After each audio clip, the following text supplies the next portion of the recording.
folks, and welcome to Typology, the show in which we explore the story of you through the lens of the Enneagram. Anthony Skinner here. I'm the producer of the show. Since you're a Typology listener, I know you want to become a more kind, loving, and self-aware person. But let's be honest, for many of us, most of our day is spent on autopilot, right? We act, think, and feel without questioning where those thoughts and feelings come from. And unless we uncover what's driving our behaviors, we'll keep making the same mistakes over and over again. So, how do we develop this self-awareness? Well, on November 10th at 1 p.m. Central Time, Ian is teaching a free online training called Becoming Aware: How to Love Yourself and Others Better. It's an hour-long training where you'll learn what self-awareness means, the 3 core unconscious forces that influence your behavior, and practical ways to become more self-aware. This training is only available to people on the wait list for Ian's upcoming course, Discovering You. So if you want to come, all you have to do is join the wait list. Visit typologyinstitute.com/waitlist. That's typologyinstitute.com/waitlist and sign up. All right, have we got another guest for you? Today's show is loaded for bear, as they say.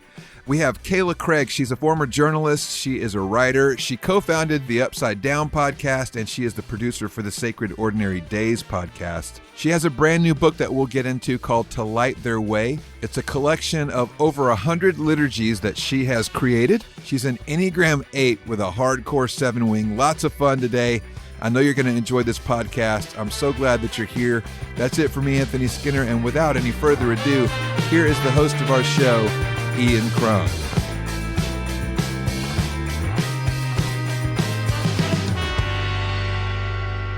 Kayla Craig, Enneagram 8 with a 7-wing, author of To Light Their Way, a collection of liturgies for parents. Welcome to Typology. Woo woo! I'm so excited to be here. Thank you. Yeah, we're excited too. You are a social 8, and we're going to explore that together because you are the counter type of 8s. Do you know what that means, counter type? Yes, but not as well as you do. Well, I don't know, but let me, for the sake of our listeners, maybe just explore that a little bit with you. So we have 3 8s, obviously. We have 1-to-1 8s, we have self-preservation 8s, we have social 8s. As is the case with all numbers, there is always one that is the upside-down counter type, okay? This is why it's so important for people to know subtypes, because this type looks nothing like an 8 in some ways, right? Yes. In fact, this type can sometimes be misidentified with a 2. Which blows people's minds because they're like, how could any 8, regardless of subtype, be mistaken with a 2? But this type, the social 8, can be, all right? So now the signifier, the name that's given to social 8s, do you know what it is, Anthony? Oh, I should know this and I don't. All right, it's solidarity. Solidarity, Yep. okay. Yep. Solidarity, Yeah. that's what Naranjo called them. And because they're the counter type, they represent the contradiction of the 8, right? Here's why. 8s typically move against social norms, okay?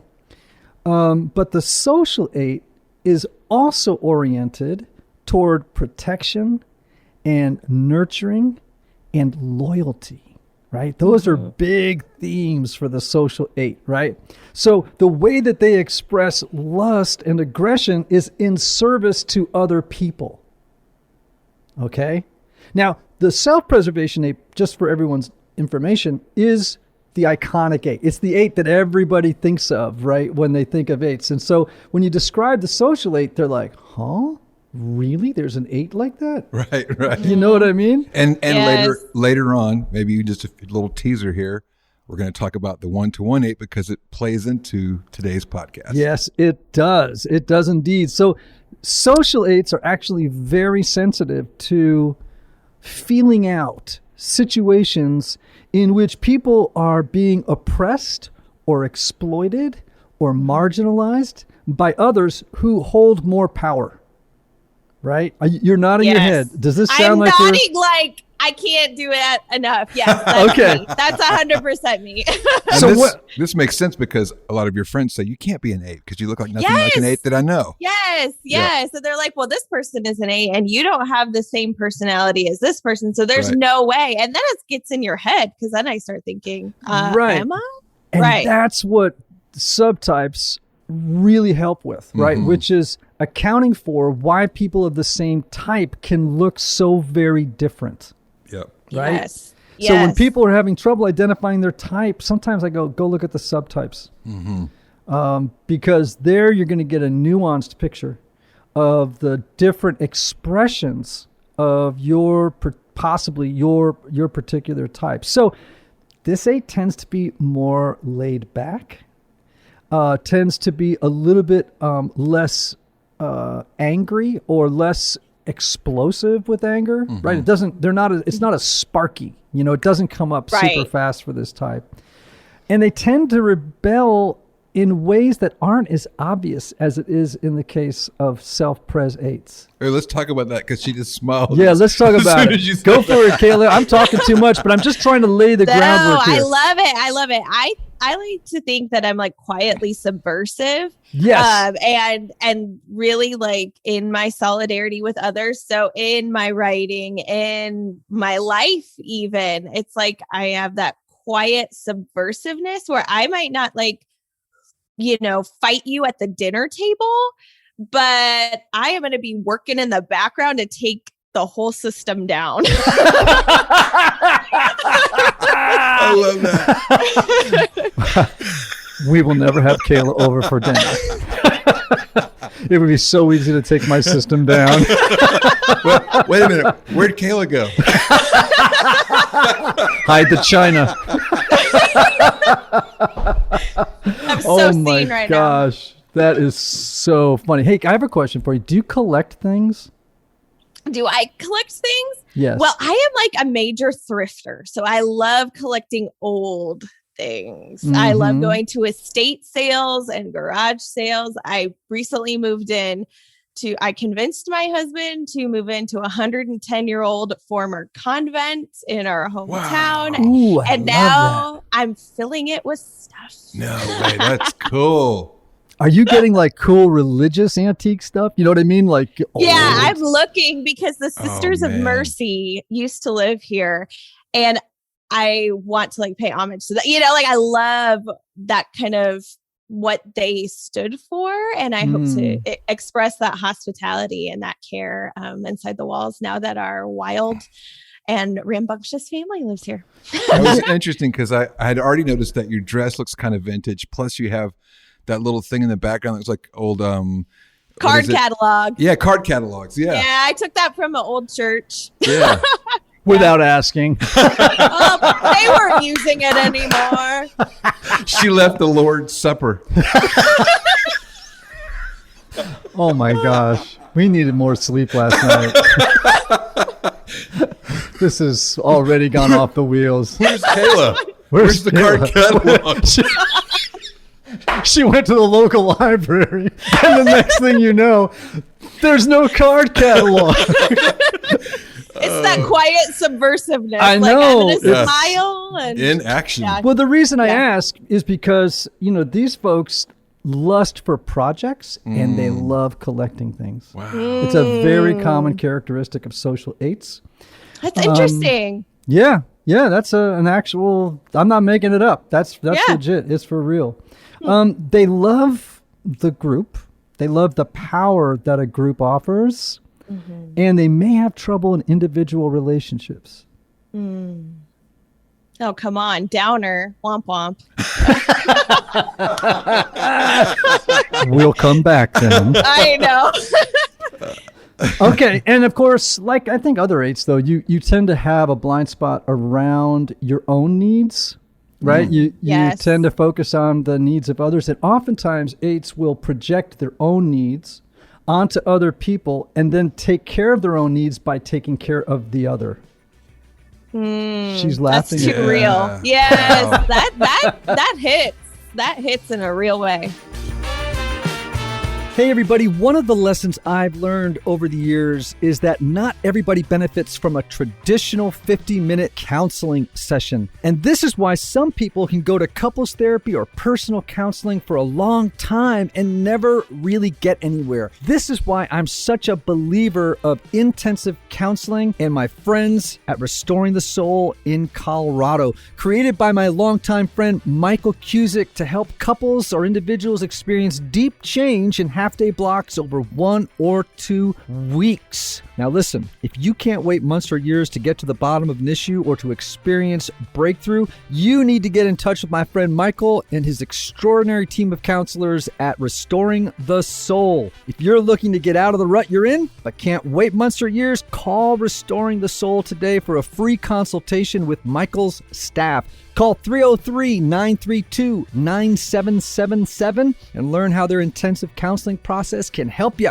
As a special bonus, just for Typology listeners, make sure to visit www.restoringthesoul.com/typology to download their PDF called 5 Ways Unaddressed Trauma May Be Derailing Your Relationships. So did I leave anything out? Tell me more about your perception of social eights. Yeah, I think so. So many people had told me, I don't think you're an 8. Are you sure you're an 8? That I started to get really into my own head. And I think at certain points in my life, I thought I was every single number under the sun, trying to figure out who am I? What are those core vulnerabilities, those core needs, those core desires beyond the Instagram memes that everybody is sharing? Please don't mention them. I know. We around here just cringe at most of them. They're so unhelpful, and they really are.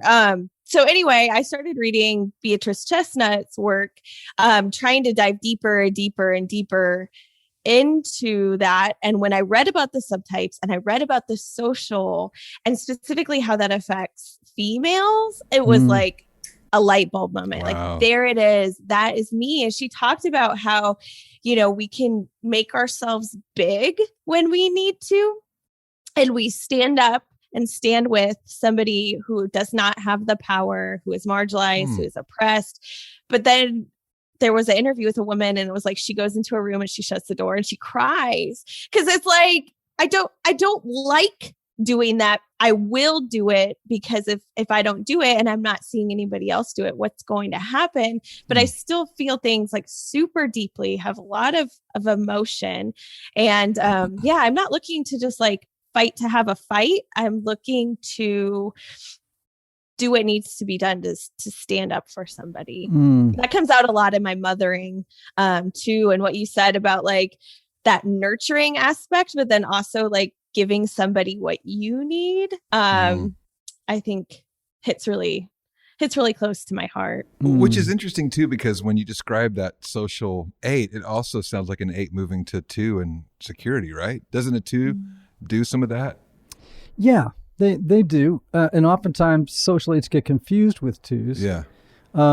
As I mentioned earlier. Yeah. But that unconscious motivation is so different. Right. Yeah. Right. The underlying motivation. 8s, a 2 really wants to be liked. And I'm not saying that a social 8 doesn't want to be liked, but it's not driving. I mean, it's like that is not I'm okay. at the forefront. Ultimately, if you don't like me, that's going to happen. If you all can't see her facial, that was the perfect meme. We're using it. Yeah. We're going to meme world now. My mom is like, your face is very expressive. I'm like, for better or for worse, because my husband is a pastor. And so sometimes it's what I'm thinking, and somebody's telling me something is right there. There's no mystery. Yeah. Out the window goes the stereotype of the pastor's wife. That's right. Yeah. Kind, demure, bringing a casserole. So speaking of your pastor husband, do you want to address that at all? Yeah, so this is fascinating. You're a social 8 with a 7 wing. Your husband is a 1 to 1/8 with a 7 wing. What on earth is that dynamic like? My goodness. Just want to know. You know what? It's so, I hesitate to say this because every relationship is different, but for us, it's very natural. It's very easy. I feel like often our energy is met with each other and we can relax. Like we're very relaxed. We're also like ready to go and like kind of be empire builders together in whatever it is that we're doing, especially when it comes to our family or our neighborhood or our community. But when it comes to like our interpersonal relationship with each other, it seems to be like a deep exhale for both of us. We also met very young. And so in a lot of ways, we have grown up together and kind of deconstructed, reconstructed, learned who we are beyond our families of origins. We've done all of this side by side. So I think it has really helped. Like we haven't like branched out and then tried to merge together. Not that I would necessarily like recommend, marrying young, but for us, I think we learned who we are deep on a soul level alongside each other. All right. Now, we've just kind of done a psychological examination of eights. So when you say soul level, as an eight, describe the soul of an eight. Oh, so I think so tender. The soul of an eight is so tender. So for me, nurturing, ready to rise up to defend the weak, to bolster those who need it. And I think the soul of the eight, at least for me, my soul, I really resonate with the tenderness of God. And I also resonate with Jesus flipping tables, but for me, I like to picture myself as a child being comforted. So much in scripture, we see God as father, and also God as mother. And that imagery to my soul feels very healing. And I, of course, I also love the more like stereotypical, like stand up to the powers when you need to, but for a soul connection, I feel like knowing that I am a child being taken care of by a parent is so powerful. What's so fascinating to me about your answer is this: you use the word child. I feel like a child. That sort of characterizes maybe the interior atmosphere of your spirit, your soul. And of course, what do we believe to be true about children? That they're innocent. And the virtue that all eights have to move toward as part of their transformational journey is to move from lust to innocence. Right? Wow. So yeah. it's the recovery really of the inner child who at some point learned that this is a might makes right world. You got to be tough, whatever it is. It may be genetics, but I also think it's environmental. And so part of it is, how can I reclaim the innocent child who has a fundamental trust that there is someone else taking care of them, and therefore they don't have to have their own back all the time. They can just trust and play on the ground. You know what I'm saying? Yes. And not take care of the world. And so what I hear you saying is that embedded in you is the virtue of your type that needs to be reclaimed, and you've touched it a bit. That's beautiful. that is meaningful to me, because it is like, as a mother, I see the love I have for my own kids and how that expands into really children everywhere. And then I think, wow, if God has that love for me, then like, I don't have to have the world on my shoulders. I don't have to control everything, because God is like holding me. God has the love of a nursing mother, like, how beautiful. Hey everybody, the holidays are all about coming together with loved ones and taking an active role in creating the magic of the season. From there, new family memories and traditions are established in the moments where you're doing things together, like cutting paper snowflakes, gluing sticky ornaments, or kneading holiday cookie dough with your kids. So this year, KiwiCo wants to invite you and your family to make the holidays a little less packaged and a little more hands-on, all while learning a thing or two along the way. With KiwiCo's hands-on art and science projects, kids can discover the engineering and mechanics behind everyday objects, the science behind the chemistry of cooking, and brand new art and design techniques. And you know, as a parent, it can be hard to find creative ways to keep your children busy and challenged, but KiwiCo does the legwork for you so you can spend quality time tackling projects together. For example, my assistant Wendy has 2 young boys, 8 and 10, who love their screen time, but they were so excited when they received their last kit and loved creating their own working robot and papier-mâché bowls. The day the box arrives is now their favorite day of the month and can't wait to see what shows up in their mailbox each month. So this holiday, don't just teach kids how to buy. Teach them how to build. Give them a gift of a hands-on holiday with a KiwiCo subscription and celebrate a love for hands-on learning all year long. Now check this out. Get 50% off your first month plus free shipping on any crate line with code typology at kiwico.com. That's 50% off your first month at kiwico.com. Promo code typology. Okay, you have 4 kids. I do. 2 of whom have special needs. Yes. 2 8 parents. Parents who like to protect the marginalized, those who are, I don't want to say weaker, but who have vulnerabilities, right? Yeah. Sounds like a natural fit. What are the challenges?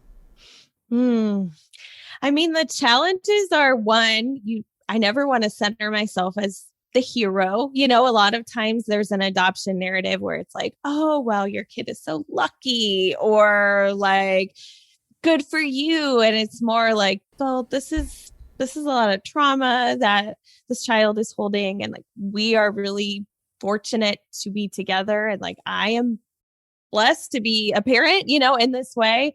I think I want to advocate to the best of my abilities. And when I see that they are not getting the services they need or the care that they need, then it can be just like this cycle or this spiral of almost like frustration or despair, because I'm like, I'm shouting here, I'm standing up, I'm doing everything I can, and it doesn't feel like enough sometimes. Mm-hmm. It's so funny, Anthony. I have a friend of mine who is a woman 8, and she has had 2 jobs. She's a social worker, and her first job was as an adoption advocate.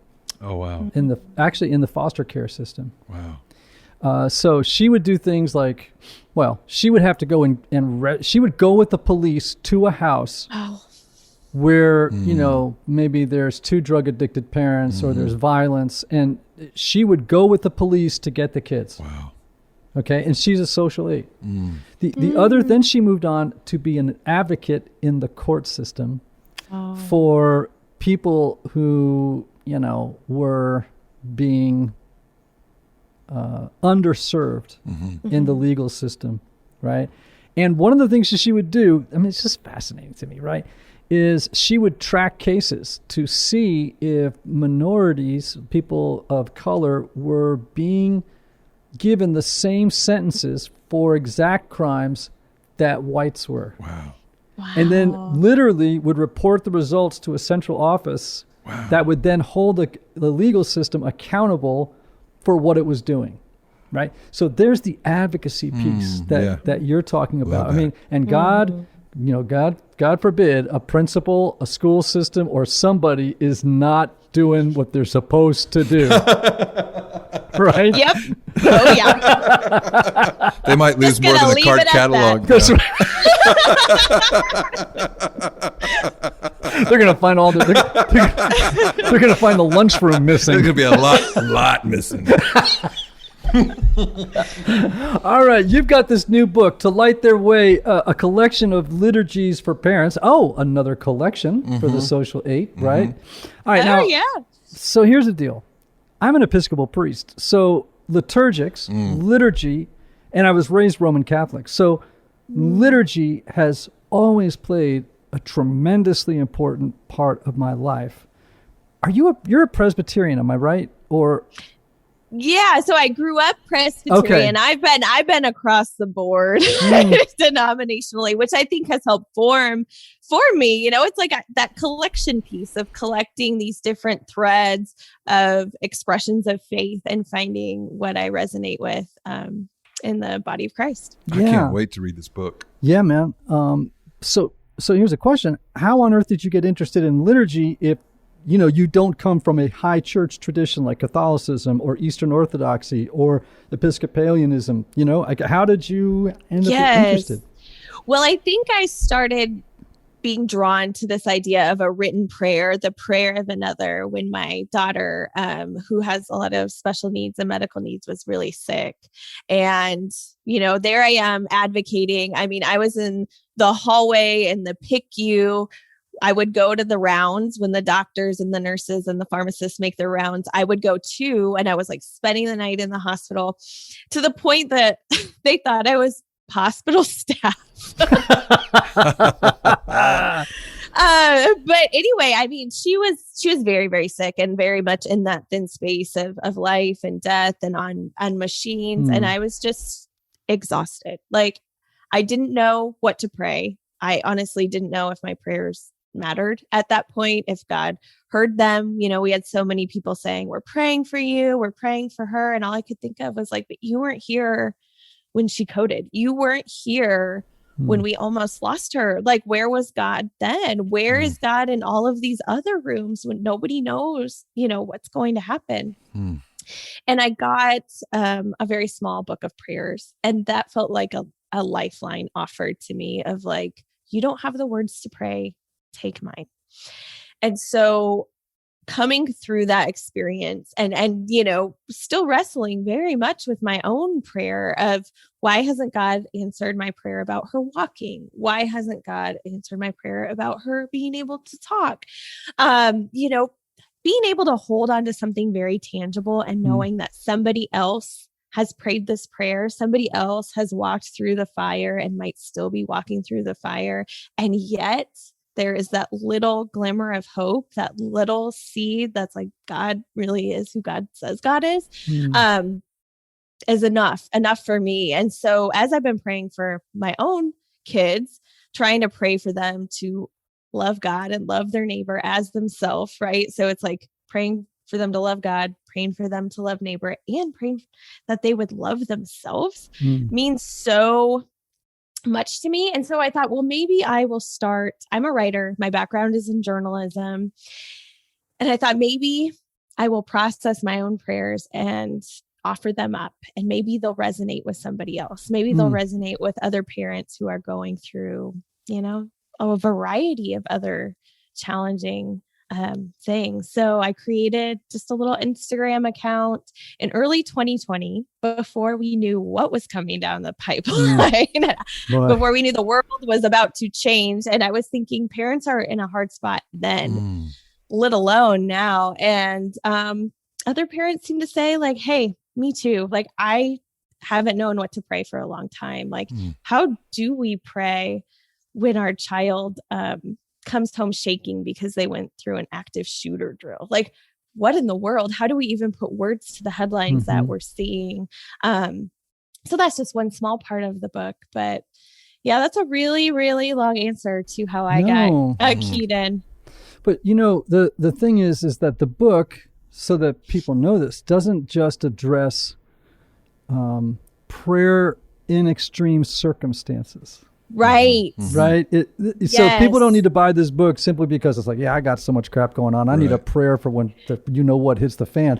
It's really, it's got prayers for the first day of school. Right. It's got, and there's like, I don't know, 100, 150. There's like a ton of, how many are there? There's more than 100. Honestly, I lost count. So, but I think that was important to me to find the sacred in those ordinary moments of our actual lived experiences together. And like going on a walk with a child can be such a deeply spiritual experience. And, like reading a book together, celebrating a birthday. I mean, there's just so many moments. Like, if we really believe that God is in all things, then everything we do, everything we say, everything we are can be a prayer. And I think we often like put all this pressure onto ourselves to say the right thing or have the right formula. And I hope that this collection is an invitation for people to take some of that pressure off and like see like we're already having a conversation with God in our everyday and even our actual breath, that our breath alone can be a prayer. Yeah. All right. So now she's into my wheelhouse. Yes. Isn't she? Yeah. There's a great quote by, I think it was Julian and Norwich, but I'm not sure. Love her. Oh, right. I mean, what's not to like? But it's something I think this is a direct quote. It is the madness of great love to see God in all things. It is the madness of great love to see God in all things. That's beautiful. And I'm with you. Like, sadly, well, not sadly, it's just a differentiation, right? I think there's two kinds of religious imaginations. There's a Catholic, or what I might call a sacramental imagination. And then I would call the Protestant imagination. And so it sounds like you have migrated to a more sacramental imagination, meaning in the Protestant tradition, oftentimes the perception is that the world is empty of God's presence. In other words, we live in a fallen world, a sinful world. God's presence periodically bursts through, like with Jesus and the cross, maybe whatever the list of things that you want to come up with, but then kind of goes away. And then we're left in a world absent, right? A world of divine absence. Whereas the Catholic or sacramental imagination, and when you read the poets, Catholic poets and authors, right, is all about the world is brimming or shot through with grace.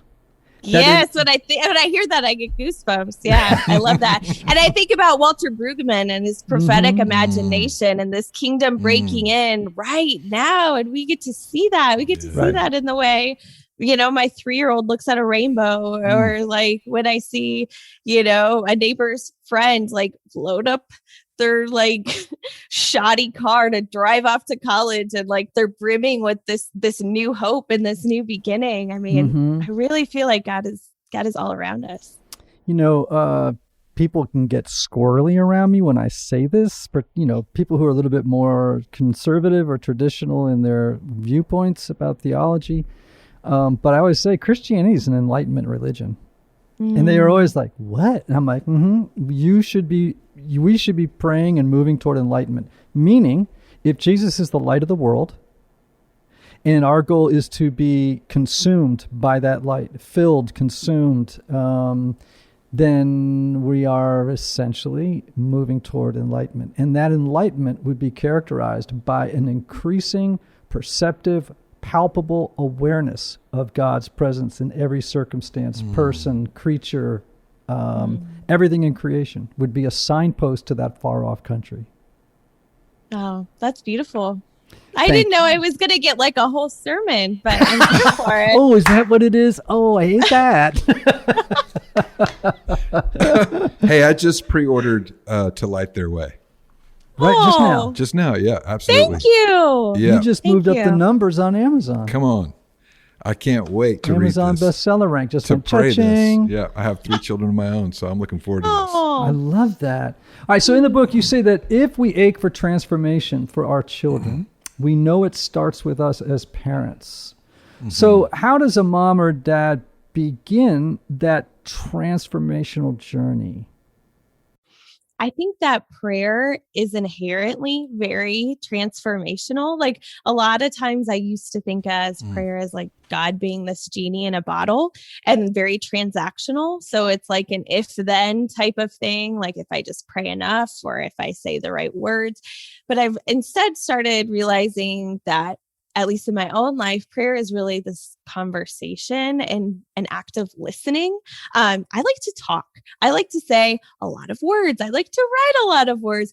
But when I enter into prayer, and it's a practice, because it's not my natural inclination to listen. But when I do listen, I am transformed.